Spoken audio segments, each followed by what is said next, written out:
Hey everyone, this is Michael again, and welcome to the AEW Dynamite Review. This is going to be a review of last night's edition of Dynamite. And Dynamite last night, I thought it was a solid show, in my opinion. We saw Christian Cage versus Angelico. We had a trios match where it was Pac, Penta, Miedo, and Eddie Kingston versus the Young Bucks and Brandon Cutler. Miro defended the TNT Championship against the Dark Order's Evil Uno. We saw Lance Archer versus Chandler Hawkins, Nyla Rose versus Leyla Hirsch, and the main event, Hangman and Page and 10 of the Dark Order versus Brian Cage and Powerhouse Hobbs. But overall, Dynamite, like I said, was a solid show last night. But let's jump right into the Dynamite review. So we saw the Pinnacle. Dynamite opened up with the Pinnacle. They were getting out of their limo, and they were making their way into the Daily's place. So we saw that little image to open up the show. And then we went to the ring, where we saw Matt Hardy, Angelico, and Jack Evans, the Hybrid 2. So Matt Hardy was on the mic. He ended up saying that he plans on ending Christian's career and that he'll never recover financially from what will happen. So Matt Hardy ended up saying that. And then we had the match. Angelico versus Christian Cage. This was a pretty decent match here. The match started off with Angelico and Christian going back and forth. They were doing reversals. They were looking to gain a wrist control. So Christian Cage ended up tossing Angelico into the corner, started swinging away at Angelico. Christian ended up going up to the top, but Angelico ended up yanking him off. And Angelico then ended up focusing on Christian's left arm. Angelico was stomping away on it. Christian ended up coming back, delivering some strikes and a springboard sunset flip. But Angelico ended up reversing it, and Angelico delivered a kick to Christian Cage. Christian then recovered, ended up hitting a swinging DDT on Angelico and a shoulder tackle. Christian then delivered a second rope missile drop kick, went for the cover, and Angelico kicked out at 2. So Christian was on the apron. He ended up yanking Angelico's neck back against the top rope. So he headed to the top and ended up delivering a headbutt to Angelico. Went for the cover, which Angelico ended up kicking out too. So at the end of the match, we had Christian end up doing a dive-in European uppercut, which looked really good. And he was looking to go for the kill switch, and he ended up nailing Angelico with the kill switch, and he went for the cover, and there you go. Christian Cage ended up winning the match. Post-match, Jack Evans and Matt Hardy, they end up coming into the ring. Christian ended up getting rid of Jack Evans, but Matt Hardy ended up coming in, and he ended up nailing the Twist of Fate on Christian. So Matt Hardy was talking some trash to Christian as Angelico was stomping away on Christian. So then Jungle Boy ended up running out, and he made the save for Christian. So that was that. But overall, it was a decent match. And then they went over the upcoming AEW shows that we're going to be seeing next month. So on July 7th, it's going to be Road Rager. That's going to be in Miami. And the next 2 weeks is going to be Fyter Fest. So Fyter Fest Night 1 is going to take place on July 14th. That's going to be from Cedar Park, Texas. And Fyter Fest is going to take place the next week, Night 2, July 21st. That's going to happen in Garland, Texas. And July 28th is going to be Fight for the Fallen. which is going to be taking place in Charlotte, North Carolina.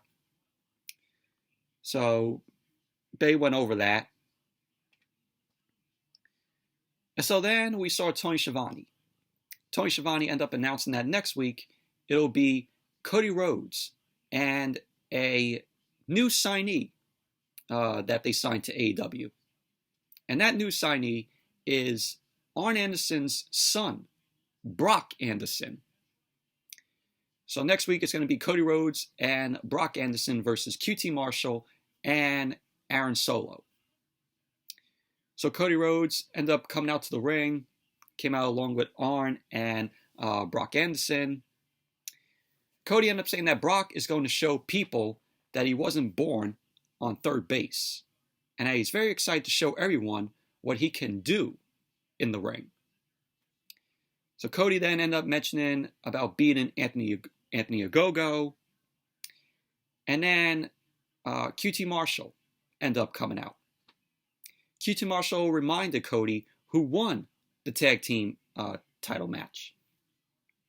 QT ended up telling Cody that he's tired of the vanity projects like Brock Anderson. He wanted to say that he's tired of the second generation nepotism. Marshall wanted to say that he wants to face Cody in a South Beach strap match on July 7th in Miami, which is going to be taking place at Road Rager. So QT Marshall ends up taking off his belt. He tried to get a cheap shot to the back of Arn Anderson, but Brock Anderson ended up taking down QT Marshall. Brock was throwing some punches at QT. So that was that. So there you go. New AEW signee, Arn Anderson's son, Brock Anderson. He's going to be tagging with Cody next week to take on QT Marshall and Aaron Solo. And then we had Pac, Penta Miedo, and Eddie Kingston versus the Young Bucks and Brandon Cutler. This was a trios match. And this was, in my opinion, the best match of the night. This was a very entertaining matchup here. Don Callis was on commentary during the match. So the match started off with Pac and Matt Jackson. But Matt and Nick, they both end up forcing Brandon Cutler into the match to face Pac. So Pac ended up beating up Brandon Cutler and then tagged in Penta. So Penta was destroying Brandon Cutler, ended up taking some chops to the chest. And then Eddie Kingston ended up coming in. He ended up hitting a double stomp and a cover, which Cutler ended up kicking out of 2.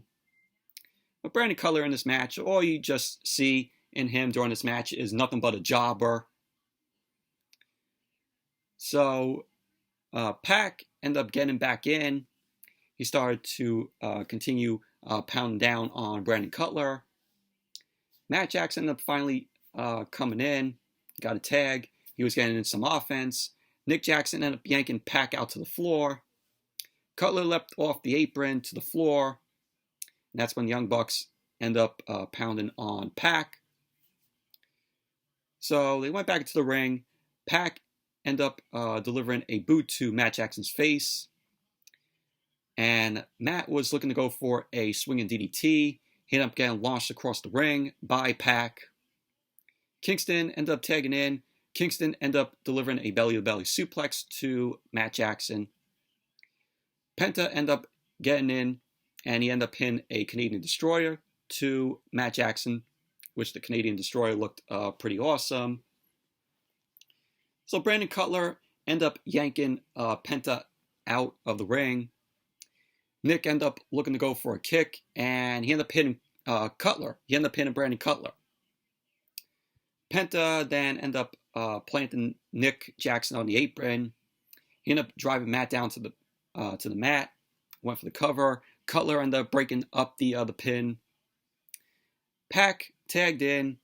Him and Eddie Kingston ended up crushing Matt Jackson in the corner.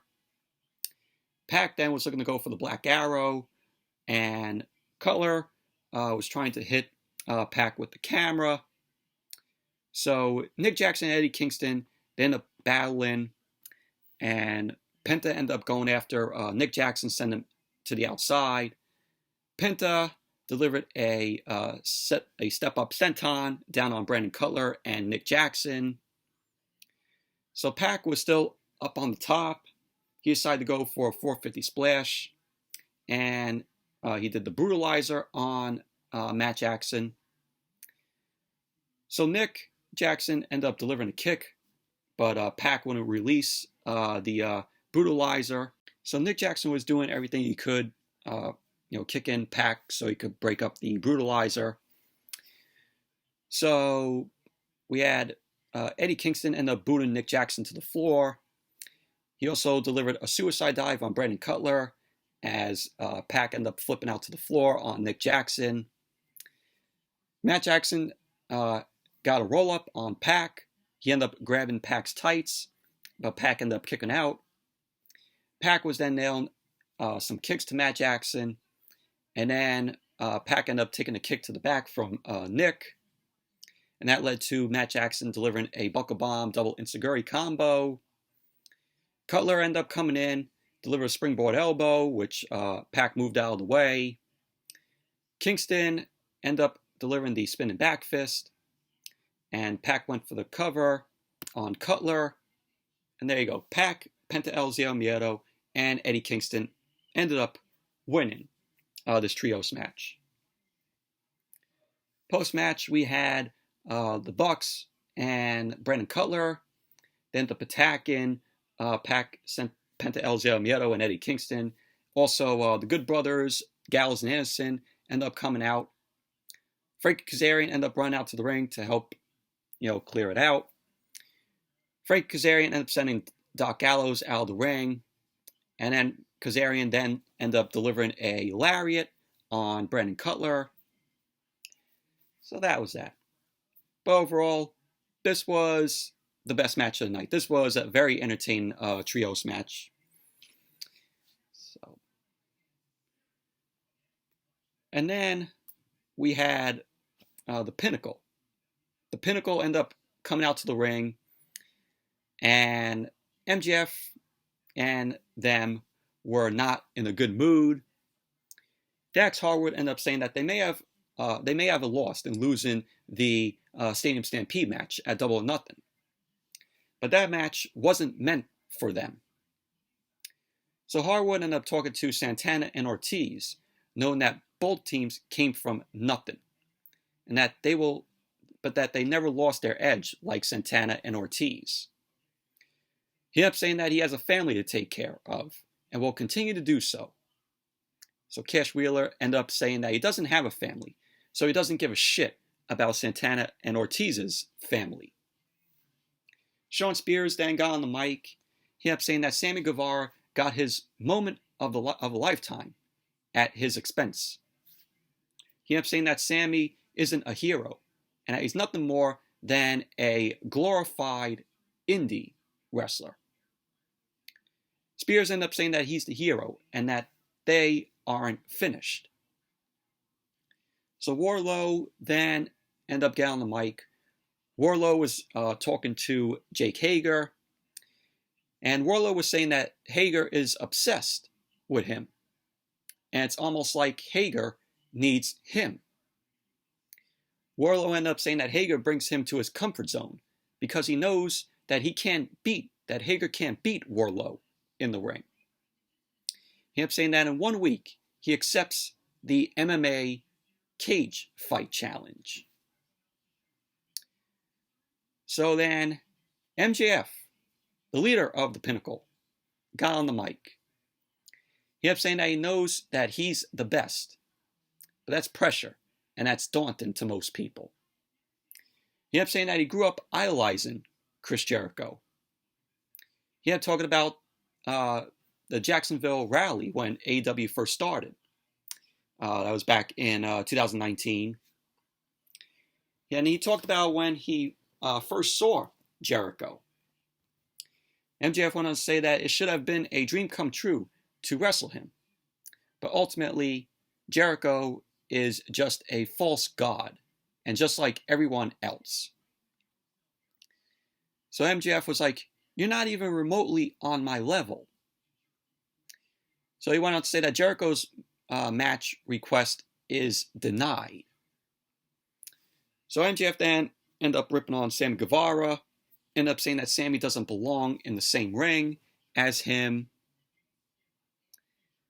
And then we saw Jericho end up showing up on the screen.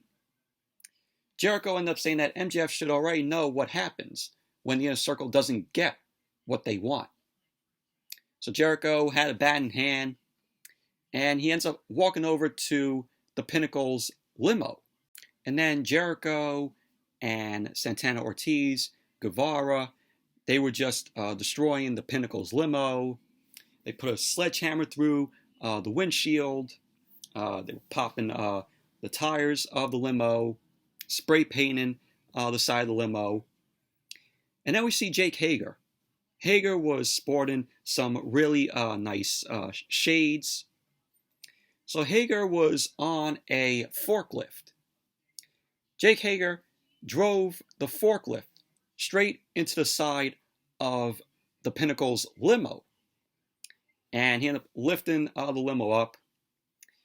And he reverses the forklift, and he rips off a couple of the doors of the limo.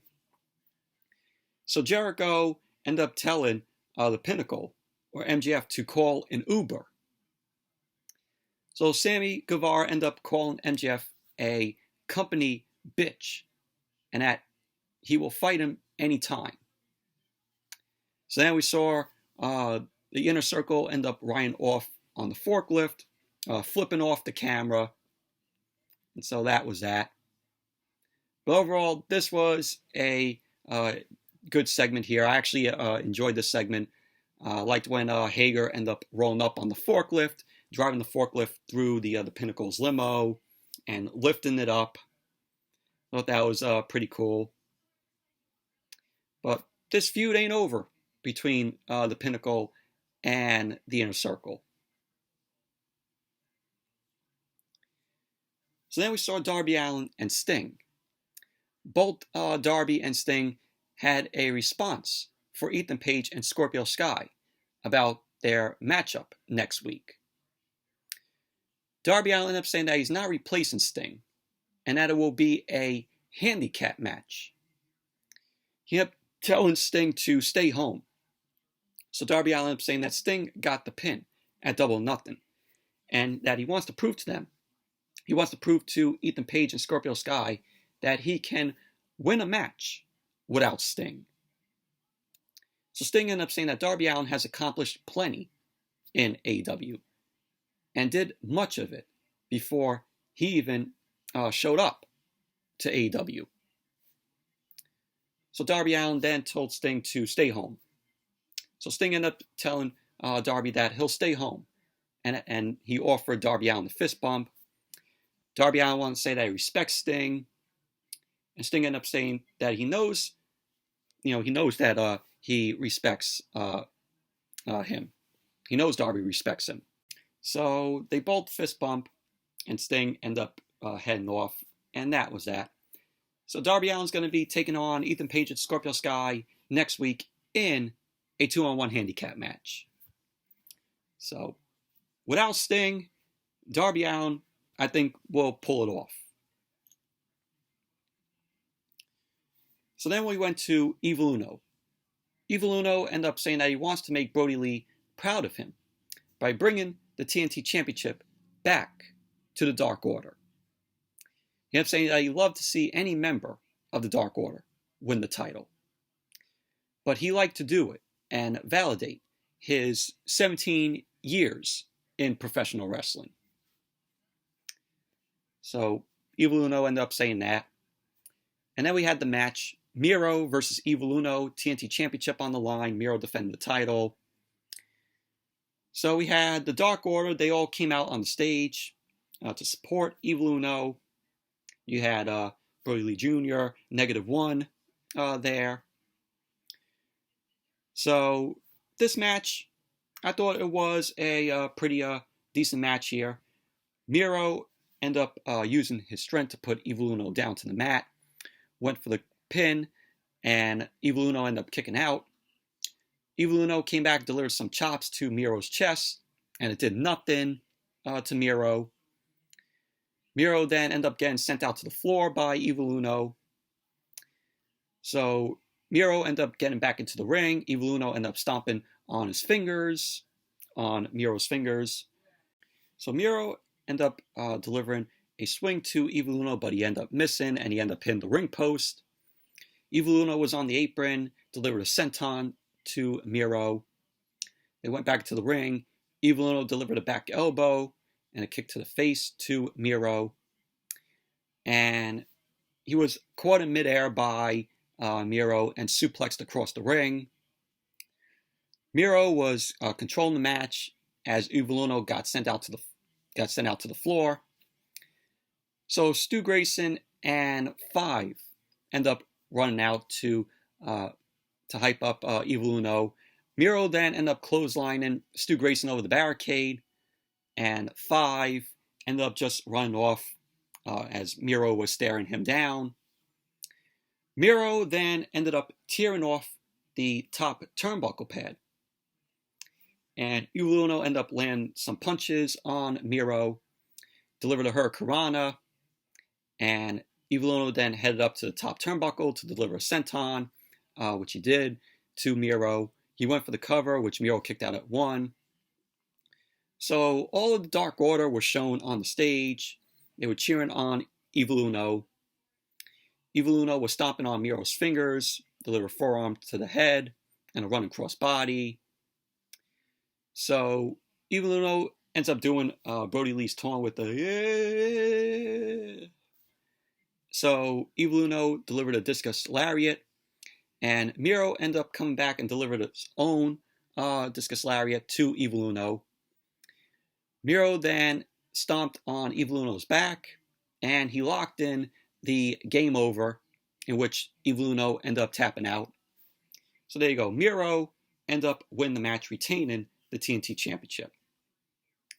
So they're booking Miro really good as a TNT champion. Let's hope this continues. I mean, like I said before, when he was with Kip Sabian, they weren't really doing nothing with him. After they broke him away from Kip Sabian, they are starting to build Miro up the way he should have been built when he came into AEW. So, but it's awesome with them building Miro up. So overall, this was a decent match here. So it was then announced that next Friday, Jim Ross is going to be talking with Andrade El Idolo, who made his Dynamite debut last week, where Vicky Guerrero ended up introducing him. So he had a package shown for Andrade, which was a very good package, video package for Andrade. And, I'm excited that Andrade is in AEW. And they're going to build this guy up, hopefully build this guy up the way he should have been built in WWE. Hope they give Andrade a huge push because he deserves it. So Tony Schiavone was in the ring. Tony Schiavone was waiting for the AEW World Champion, Kenny Omega, and Don Callis, and they made their way out. Omega was wearing a nice suit. So they got into the ring. Schiavone ended up asking Omega and Callis about this conspiracy theory that they have talked about.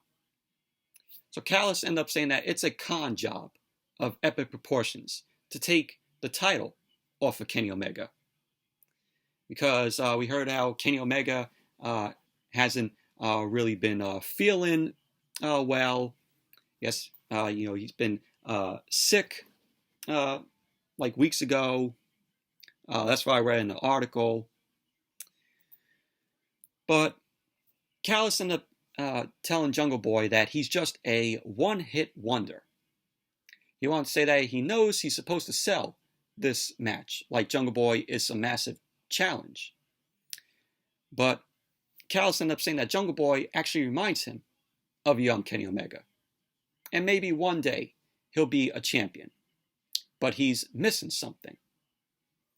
Callis wanted to say that one thing missing is he doesn't have the guts to get in the ring with Kenny Omega. So then Jungle Boy's music ended up hitting. He ended up heading out to the ring. Kenny Omega ended up saying that Jungle Boy has nothing to say because he doesn't have the guts. And that he wonders if he is going to get into a fight or a battle of wits with the best on the mic. So Omega ended up asking Jungle Boy what he has to say.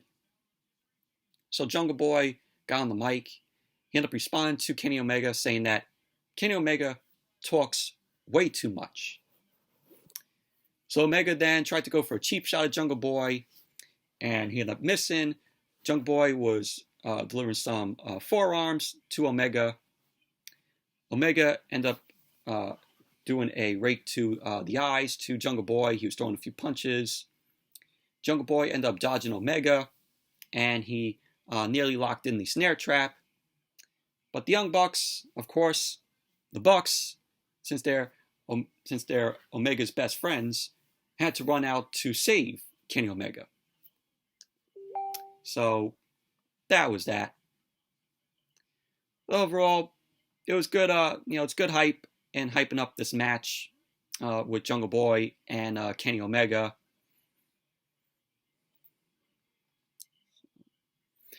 And then we had Mark Sterling. Mark Sterling ended up talking about how Jade Cargill's stock is going up with his help. He ended up saying that they have booted the freeloaders and will make sure that she's going to be a household name across the nation.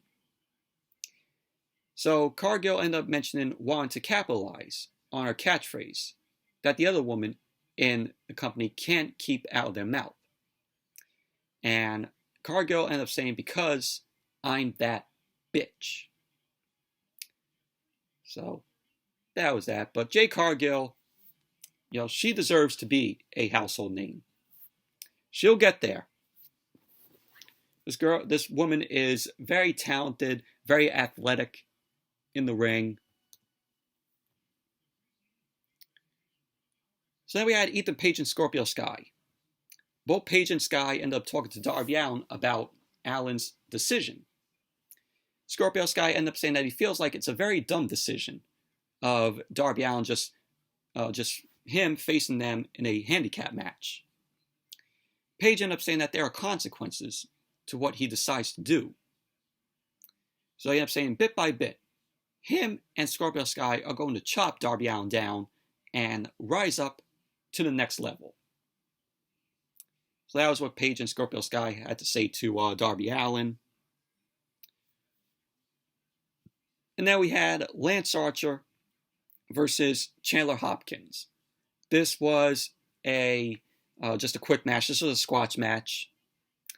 So Lance Archer ended up launching Hopkins into the ring. Archer was looking to go for a choke slam, which got blocked. And then he quickly dropped Hopkins. Lance Archer ended up landing a choke slam to Hopkins. Lance Archer ended up hitting the blackout. And there we go. The match was already over. Lance Archer ended up winning. Of course, Jake Roberts was out there. So easy win for Lance Archer. They, have to build up, Lance Archer.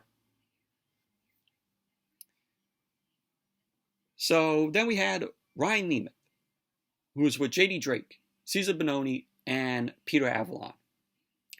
Ryan Nemeth ended up saying that Orange Cassidy is the worst dressed wrestler in the company. So he wanted to say that he offers a makeover to Orange Cassidy, or Cassidy is going to get beat up by the group. Really? Beat up by JD Drake, Ryan Nemeth, Cesar Bononi, and Peter Avalon? Really? Yeah.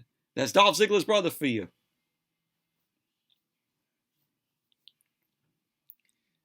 So then we saw Nyla Rose versus Leyla Hirsch. This was a solid women's match here.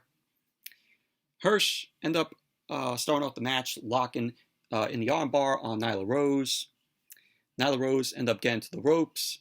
Hirsch delivered a drop kick, which sent Rose out to the floor. She ended up trying to go for a suicide dive, but Nyla Rose ended up catching her and Rose ended up sending Hirsch into the apron a couple of times. Hirsch ended up trying for an armbar out on the floor, but Nyla Rose ended up lifting her, swinged Hirsch into the barricade. So they went back into the ring. Hirsch ended up getting dropped. Nyla Rose delivered a knee drop and then locks in a neck crank to Hirsch. Hirsch then reversed it, delivered a release German suplex and a driving knee strike on Nyla Rose. At the end of the match, Nyla Rose ended up headbutting Hirsch off the top. Hirsch ended up jumping back up, tried to go for the Hurricanrana, but it got blocked by Nyla Rose. Nyla Rose then powerbombed Hirsch off the top, went for the cover, and there you go. Nyla Rose ended up winning the match. Overall, solid match. Solid women's match. And then we saw Tony Schiavone. Tony Schiavone was talking with Britt Baker and Rebel. Britt Baker ended up telling Tony Schiavone that she was mad at Nyla Rose for ruining her celebration last week. She ended up saying that she realized that Rose looked good flipping the burgers, and maybe that's her thing. Britt Baker ended up saying that as champion, she's already getting big corporate endorsements. So Baker ended up calling Nyla Rose one of the jealous bitches in the back. So Britt Baker ended up saying that she makes the title, but the title makes people like Nyla Rose. So there you go. That was what Britt Baker had to say, but this is all setting up for Britt Baker versus Nyla Rose for the AEW Women's World Championship. Nyla Rose going to get another shot at the title. She's a former champion. And so they went over what we're going to see next week on Dynamite. Of course, we're going to see QT Marshall and Aaron Solo versus Cody Rhodes and Brock Anderson. The handicap match between Ethan Page and Scorpio Sky versus Darby Allin. We're going to have Penta, Elzia, Miedo, Eddie Kingston, and Frankie Kazarian versus Matt Jackson and the Good Brothers, Gallows and Anderson. Jim Ross Jr. is going to sit down with Andrade El Idolo. And Orange Cassidy is going to verse Cesar Bononi. And it's going to be the MMA rules cage fight between Wardlow and Jake Hager, which that's going to be pretty good right there. That's going to be a good match there. So those are what we're going to see next week on Dynamite, next Friday. And then we had the main event. Brian Cage and Powerhouse Hobbs versus Hangman and Page and 10 of the Dark Order.